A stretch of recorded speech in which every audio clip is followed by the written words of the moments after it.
Hi everyone, welcome to another episode of the podcast. Today I feel so very blessed. I have one of my friends, the amazing Ula, who it is her second time on the podcast.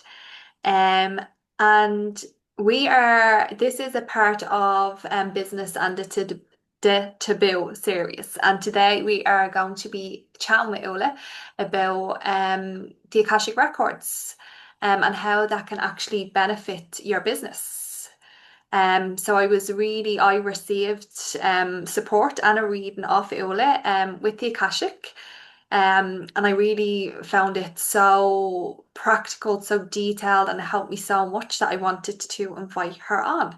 So, Ula, thank you for coming. Thank you for having me, as always. So would you like to introduce yourself? Yes, my name is Ula, and I am a coach and mentor, and I work with Akashic Records, with breathwork, with EFT, and with fever sexuality. That's it in a nutshell. That's loads. It's so big. So, Ula, I would love to. So the last time you were on the podcast, I can't remember if we had finished the training or we were still in the training. But you didn't have the Akashic. You weren't doing Akashic readings at the time. So, how did you get into that, or how did it find you? Well, it found me because I met a person who read Akashic Records in a networking event. And I didn't know much about it at all. And at the time, I wanted a reading for a couple, so I hired her. I got a reading of her for a couple, for mine and my partner's anniversary, and it was a beautiful, beautiful experience, absolutely epic. So that's when I started digging. How can I learn this for myself? Okay, amazing.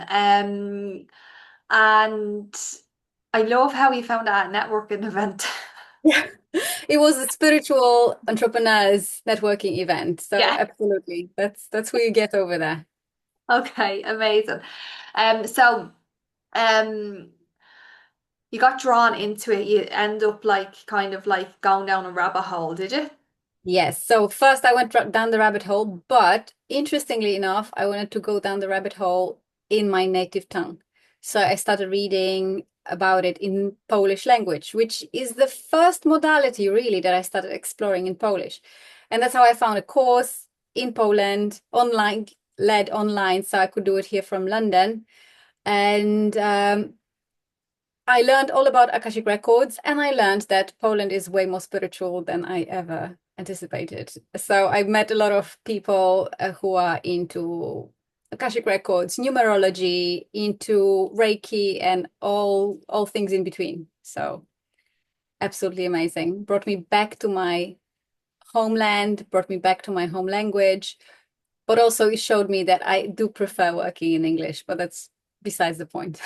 Yeah. I love how it brought it, how you done it in your like your own language, because there's something, and especially as I get older, there is something about the ancestry and our roots. Like, so I don't speak Irish. Like, Irish is a very very, very hard language. So in Ireland we do in school we get taught Irish, like, but it's extremely hard, and it was the hardest. So like I was good in school, like, but Irish I done the basic level, like, because it wasn't taught properly back then. But there's always something within me, and not now, it's not the right time in my life, but I'm like, and I feel like when I have children, if I have children, I'd love to learn Irish with them, like, because I think there's something so powerful about your native language, and we forget about these things because it doesn't seem like it's relevant, but then when you actually like, I suppose I connect a lot to my ancestors and stuff like that, and like the support that we can receive, and our roots are like so, so important, So I love that you done it in your native language. And also, there's this saying that really resonated with me. I think it's by a French poet, but I can't quote anyone specific, that when you have two languages, you have two souls. And it really resonates with me. There's just so much more depth when you have various languages and you use them. You can access different frequencies essentially with the different language. Oh, absolutely. No, not that I speak Spanish or anything. But when I was in Spain, I was like, I was doing my best to like as much as I can speak it because I love different cultures as well. And I'm like, if I'm living somewhere, then you should learn their language. Like, I think it's respectful. But even the smallest things that I knew, like I was just, yeah, like that different frequency. I was like, oh, I loved it, and like obviously like with Spanish, it's very like body and like hands, and it's like, it's very expressive, whereas like English isn't. Yeah, right. There's embodiment that comes with the language and with all the and all Yeah, there's just so much more power in that. Like your whole body vibrates differently. yeah, Yeah. exactly. So I get that frequency. Um, yeah. So, you got into the Akashic Records, right? So you start training in them. Tell me more about this because was this something that you like? I know obviously you said that you only heard about them at the networking event, but like with Akashic Records, it's like it's channeling. I'll get you to tell me more about it, us about it. But it's channeling basically. So did you know that like you had gifts or yeah. Yeah, I guess that's an important piece of the puzzle for me because after receiving the Akashic reading for a couple, it took quite a few months before I got into Akashic Records. In the interim, I actually started channeling whilst writing. And I didn't really know I was doing it until I noticed that I was doing it. I know it doesn't make sense. It does. Mhm. It does make sense. It does. Right. It just sort of started naturally. I just realized that I wasn't consciously thinking what I was writing and it wasn't coming from me. And I suppose that this is when I understood that it is in me, that I have the ability and I want to evolve. I want to develop it. And the Akashic Records would be one tool that could help. And then once I trained in Akashic Records, actually, that's when I was called to Reiki, so I could open up the channel even more. Um, and I wasn't really sure how I would channel because I didn't consider myself clairvoyant or clair anything, right? um, except for this writing. But as I started reading Akashic Records, I understood what is coming to me because everybody experiences this space differently, depending on their belief system, depending on their belief in their own abilities or awareness of their own abilities. Say, for example, if somebody's got a clairvoyance already developed, that's how they will experience it. If it is through the body, the way I feel it, then you'll experience it through the body. So I never, when I enter Akashic Records, I never see a library. Like some people see a library, literally books, a building, or spheres, crystal spheres, or for individual person, for individual event. I don't see these sorts of things. I don't see the library as such. I experience the person, I experience the energy, I feel the feelings more than anything else. I feel like I diverted off the question, but there. Oh yeah, yeah. No, that totally makes sense. And I just remember one time that you were holding sex magic ritual, and I was like, this is being channeled because I could feel it being channeled like by it. And I was like, this is amazing. Before I even explored Akashic Before, yeah, Records. yeah, yeah, before you developed in the Akashic. Yeah, but that's the story of my life. People often see something in me before I see it in myself. Yeah, I think that's normal though, isn't it? Like we don't actually see our gifts. It's other people that has to reflect them back to us. Unfortunately. Hopefully, there's good people around, right? To Yeah. discover. And tell us about the Akashic then, because yeah, for anyone that doesn't know. So, as I said, it could be considered a library of information. It could be considered a space between spaces where every thought, every event that ever happened is kept. Every possible future within our universe is kept. And everyone has access to it through meditation, by using a prayer, by being intentional. Every person absolutely could be accessing the Akashic records. Not everybody wants to, not everybody believes in their ability or takes time to develop their connection.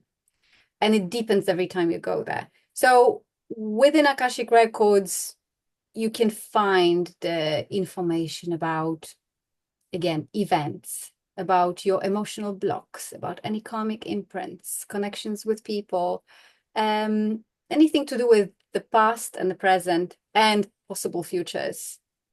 It is the space where we go in for either healing or with questions. I often receive healing when I enter my own Akashic records, but I can also go in there and heal my mental, heal. Maybe it's not a perfect word for this, but I can reorganize my thought process. I can learn where I have mental blocks, and I can find out how I can work with it or how I can change it. I literally, last time I sat there just 2 days ago, and I was tapping. I was using EFT tapping whilst in records, dismantling all the mental programming that was holding me back from a certain thing I was working on. Wow. So it can be used in various ways. I could also send Reiki to a person whilst in their records, right? It sort of bridges us. It connects us more. And Akashic records can be entered for yourself or for any person, but only with their permission. You just wouldn't receive information from the records without a permission of another person, of the person you are reading for. You can access Akashic records for your pet or for your house as well. Oh, I love that. It is basically imprint of a certain person, soul, place, and what else? Well, there's what we speak about, the can we say persons or entities that we can come across in the records would be the guides that would be allowing for you to access the information or not, because not every information would be granted, not every question would be answered. There would be beloved beings, light beings, your spiritual team, right?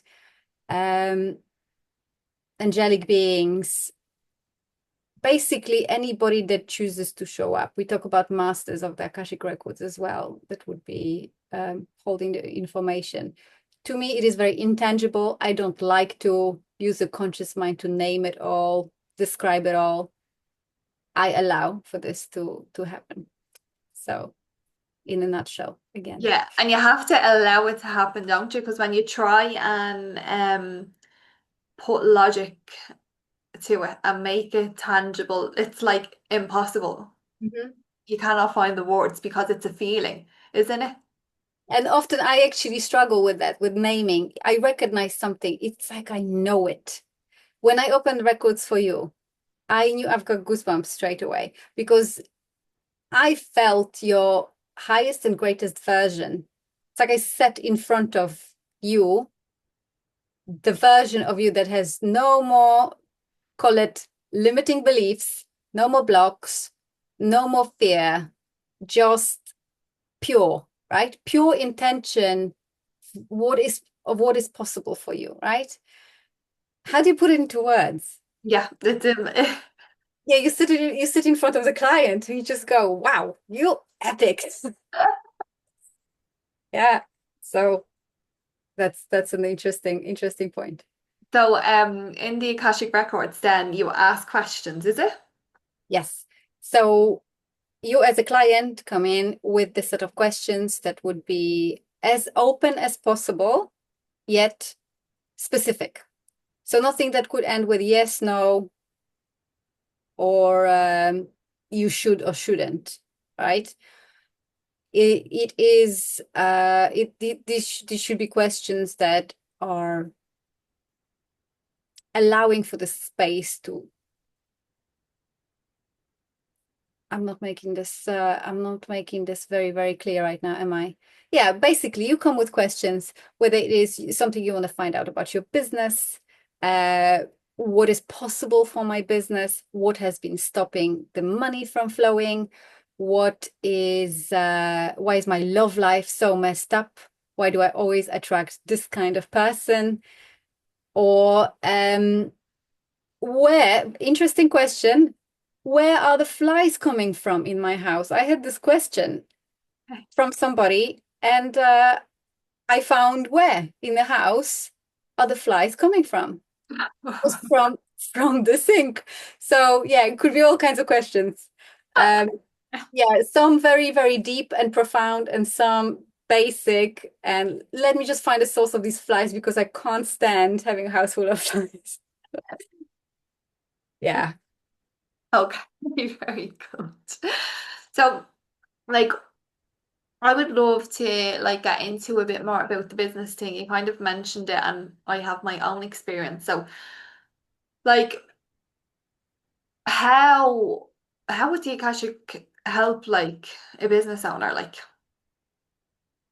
Right. So as solo entrepreneur, your business is very much connected to where you are in life, right? It is very much it is mirroring your internal landscape.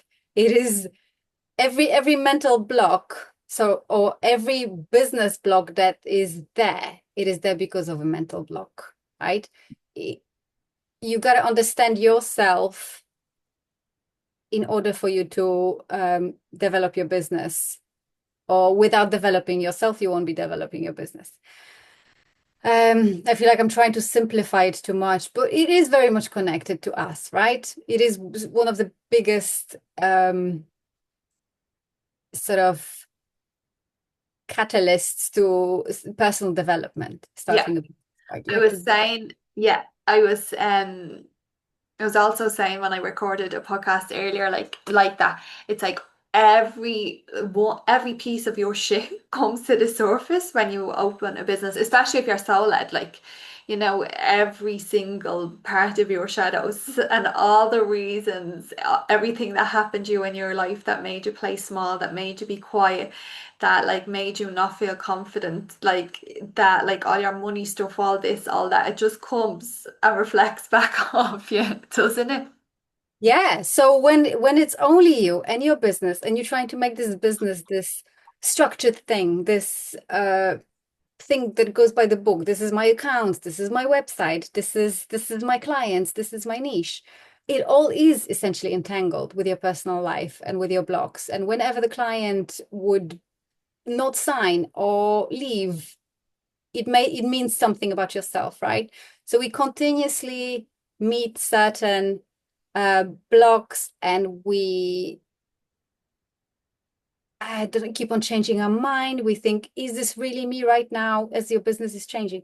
So when one comes to the Akashic Records for answers, why is my business not progressing? What is the reason for money not flowing? What is the reason for the client leaving?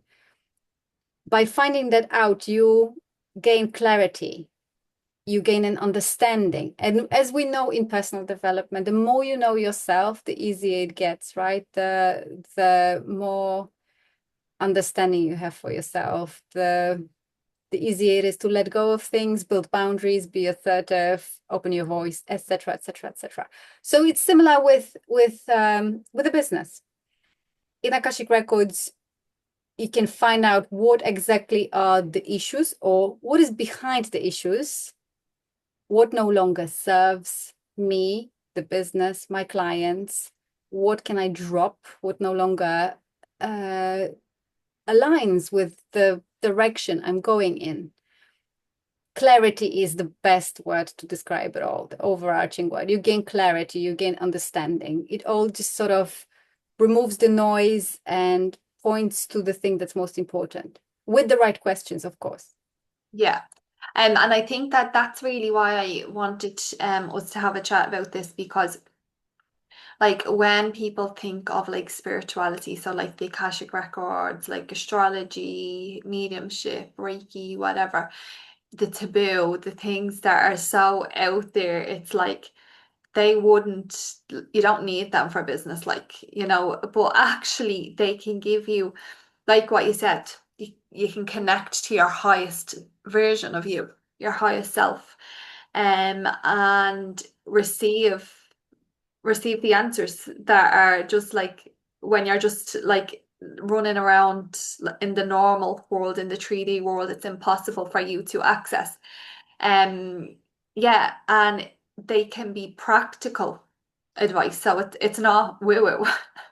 And this is what, like, so I obviously received the reading off you, and then you supported me as well, um, through a bit of coaching with the Akashic. And these were all like tangible, practical advice.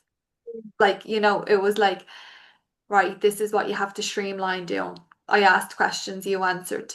I asked like things about like my aesthetics. You gave me the colors. And I had all these questions as well. I had been feeling in some way like myself. But you gave me the clarity and I walked away like being able to be like, okay, I can breathe now. I felt like, especially after that reading that you gave me, it was so detailed and so precise and so practical and so logical that I was able to like just breathe and be like, okay, this is where my energy and attention is going, and everything else just live. And that's it. Yeah, because when we look at your generic, regular business advice or business strategies, they're very mind focused. Call it masculine, right? And where is the room for your intuition? Where are we actually checking in with the gut? Where are we checking in with the heart? Where are we checking in with our values? And I get that you can do it mentally. You can mentally run through the values of yourself and your brand and your clients. Yes, you can do it on a mental level, but does it actually land, right? Where, as you said, you had all these thoughts stirring in you, all these feelings, all these ideas, and you receive the confirmation. And you can take it and you can reject it, right? It is all about allowing that feeling, allowing that intuition to be a process, part of the process of building the business, to be part of the process of your evolution, whether in personal life or professional life. Yeah, and I think like business strategies from the masculine perspective, like the normal business way, it's like a blueprint. Like this is the way it works. And this works for me, so it's gonna work for you, and it's gonna work for you, and it's gonna work for you. And it's like actually that is not true. Because it might work for one person or even two people, but it's not gonna work for everyone. Like, because like if we go to astrology or human design, we all have our own unique blueprints. So, how we show up, how we present ourselves to the world, how we speak to the world, who we speak to, and what we do, it's so different from everyone else, even from like even if one person does the same things as you, it's still going to be so different, so new, so unique. So the normal strategies, it's not going to work, and it's definitely not going to work for people who are like spiritual business owners because it's so like it's not embodied. It's so, yeah, it's so heady and it doesn't feel right, and it makes like if I try and do something strategic in normal strategic way and go along with someone's blueprint or like step 1 to 10, it feels so icky to me, and Mm. it's so repellent, and it makes my energy so stagnant, and it almost like puts a weight over me, and it doesn't work, like, so I burnt out doing it this way. So I built my business initially as a single mom's coach, and I used AI tools and I used structured training program which builds, it helps you decide on your values, it helps you decide on your vision, mission. In the process of doing all of this, I totally lost I lost the identity. I lost my connection to that identity because I wasn't sitting with myself. I wasn't checking every step of the way. How does it feel to me? Do I even believe it? Do I even want it? Will this feel right? No, you're just so focused on going towards the goal, ticking off each of the 10 steps, right? And then you totally lose it. Where I think for a lot of us, the reason why we initially started the business was because we wanted to use our intuition and use our heart and connect really, truly, deeply to the clients, right? And make meaningful connections and make a difference for them, be of service. Hmm. Yeah, yeah, absolutely. And that's where it comes back to like the feminine and the masculine, right? So we go to, I always think, and I said this earlier, the feminine leads, the masculine follows. So when we are talking about like divine feminine businesses, like so all of these tools I consider to be a divine feminine tool because you're connecting to God in some way, guides, whatever, or higher self, it doesn't matter. But it's all using your intuition and feelings. And you receive information, you receive like content ideas, you receive like offers, you receive who it is that you should be serving or whatever. Um, and that's like the feminine, but you have to take the masculine steps, but the intuitive masculine steps. It's not just take 10 steps. It's like listen inwards and what steps are you being called to take? And it's probably only one or two steps that's saving you so much time and energy, but we've been conditioned to take these 10 steps or 20 or 100 steps or 1,000 steps. It's always about do, do, do, do, and do more and do more. And that's the only way you're going to create success. And there is no room left for the feminine element, right? And I was just gonna add that it's interesting how so many of us are guided towards businesses that are feminine led or spiritual, intuitive, yet we are trying to build them using masculine strategies, and how funny that is, right? I don't know about you, but you call it taboo, using taboo. Please remind me. Yeah, like using stuff that would be considered taboo to support your Right. business. Yeah. In a way, our businesses are all about they are taboo because, I mean, as an astrologer, right? Doing astrology, you'd know a lot of people would just do this, right? So our businesses are taboo, and we need to use taboo techniques to get them up and running because so many of us really want to be doing this. We want to be living, working, prospering. That's Or- the word. Yes, yes. Yeah. Um, that's what we want to be doing daily. We want to bring it, we want to receive it, we want our clients to be all over it, right? Yeah, So we got to open up to taboo techniques without absolutely. go cruel, right? Yeah, yeah, absolutely. And that's what I do find that like obviously you go into business and the spiritual based business owners, but like people who are into spirituality and their business is spiritual based, they're like, I'm not getting the results I need. And there's a couple of things they could be trying to do normal strategies, or they're also like, God is just gonna give me everything I need and I don't need to do anything. I feel like I was both of those people at some point in this process. Yeah, Yes. yeah, and I get it. But yeah, so like if there is someone who is a business owner, is a normal business owner, is like they focus on strategy. Like there is no like And they're telling you to post consistently every day and make a marketing plan that has 100 things and like, do this and do that. Like I remember, I think it was like 2 years ago. Yeah, or maybe a bit more. No, it was probably 3 years ago because we done our training 2 years ago. So there was this mentor that I followed on Instagram. I listened to her podcast and I thought she was really, really good. And she done a competition and I ended up winning. I think it was like a week with her, a Mm. week working with her. So I think it was a live call and maybe 3 days on Telegram, whatever.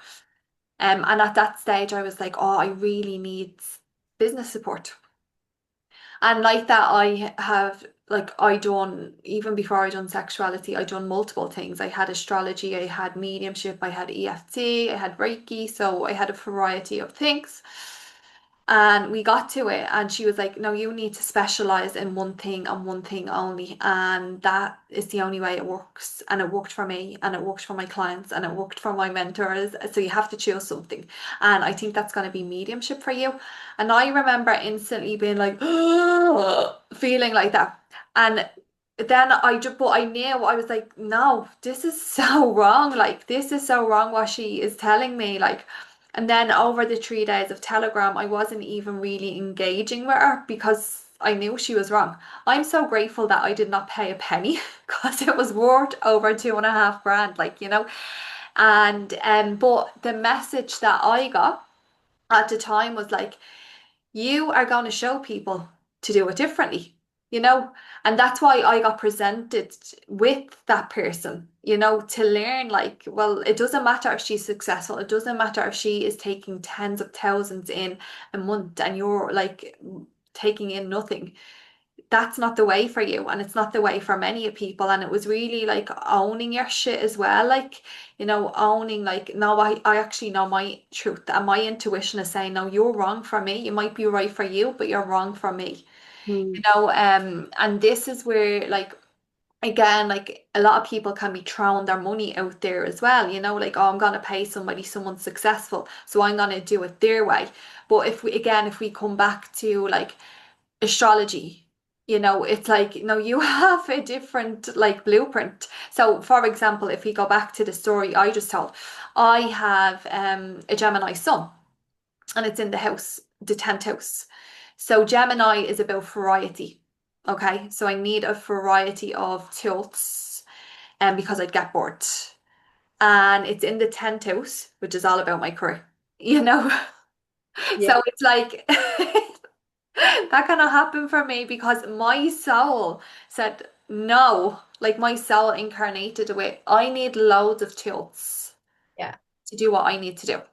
You know, And I'm just seeing this so clearly now. This mentor of yours was again looking just at the head, right? At mental. Okay, this is what you have. Very limited information. They have very and you limited. know what? Sorry, continue on. Now, I was just going to say they have very limited information about you from what you said, and it's all coming from logic, and you just give her facts, right? Quote unquote. You look at a chart, like when you looked at my chart, it also went totally against what other people would be advising me and felt more like me, Yeah. right? I was sitting there in this reading going, like, she knows exactly who I am, looking at my stars. I know. I know you call it differently, but when you look at my design there, you have so much more insight. And yeah, they call it taboo. It's because it's not what's scientifically proven. Whatever, right? We know that the scientifically proven stuff doesn't feel right, doesn't sit right, or the strategies that are so structured doesn't leave the room for us to feel good. People can have all the successful businesses they want using the strategies, and then they need to work hard and play hard to forget about the working week, right? Yeah. And it was just something you said there, they have basic information about like what I'm talking about. But I remember her saying, but you're a projector. No, she didn't know anything about human design. She just knew like was a projector, manifester. I don't know all the stuff. Mm. Um, The energy types. yeah, the energy types. And that's all she knew. So she was like, you have to be doing one thing, you know? And I was like, yeah, but have you actually read my human design chart to know that? Don't use the system you don't know in and out, Yeah. right? Yeah. So it's so interesting. Where it's like all these things that we are talking about, like the Akashic is like you're connecting to a person's soul. Almost. Yeah, not almost. Yeah, are connected to a person's soul when you're reading for them. Yeah. That's what it feels like, yes. Yeah. Yeah, you're connecting to their soul and you're gaining all the information Mm. that isn't available on the in the 3D realm. So it's like you, oh, sorry, you can help them reach a higher potential. Yes. And even dismantle those mental beliefs you can't just enter using regular coaching questions, Yeah. right? They just come up and then the person realizes, yeah, I do have that belief and I want to hold on to it. And then I can say, well, if you're gonna hold on to it, then you're not gonna progress in the direction you want to progress. But that's a whole nother story. It's just a beautiful anecdote just came to mind, but I'll leave it there. Okay. Um, so is there anything else you would like to share about the Akashics that maybe I haven't asked or said? Um, no, I suppose, well, yes, I suppose the thing that I'd like to share is how it is helping me evolve and helps me understand how different things in life connect or in business can be connected. Um, because I could see Akashic Records as the sort of a thing in itself, as in readings, spiritual readings, but I'm now incorporating them into a coaching and developing something different, something new, and something that's totally aligned with me. And I feel like if it can happen for me, it is absolutely going to be available for others. I love that. So, yeah, I feel like we're automatically just coming to the conclusion, to the ending, but share it with people. I would love it if you shared with anyone listening how you can support them, what you're doing. You kind of shared, touched slightly on it, but yeah, just share away, please. Yes. The way I can support people is either through one-off readings, which would be beautiful to ask few questions that are pressing right now in the moment or about an ongoing block, be it mental, emotional block, in terms of relationships or business. And I can also support people by having an ongoing relationship over 3 or 6 months and using Akashic Records as well as coaching um, for the business, for the relationships. What I find that comes up the most is those mental and emotional blocks, really going deep into those blocks, digging out the gold or going deep into the well, digging out the gold from that emotional darkness that we are fearing to look at otherwise. Amazing. And I've had a reading and I've had support of you, and I would recommend them. I'd recommend you as a space holder. Yeah, because the reading I received was just amazing. So thank you. Thank you so much. Obviously, it was an honor. The energy that I felt from you was beautiful to bask in. Thank you. So, Ula, I'm gonna share all your details in the space below for people to find you, okay? So just before we say goodbye, is there anything else you'd like to share? No, this is everything. I feel complete. And thank you for having me. It was such a pleasure sharing space with you. Thank you for coming on again. It was amazing speaking to you. So yes, everybody, thank you so much for listening, and I will chat to you soon.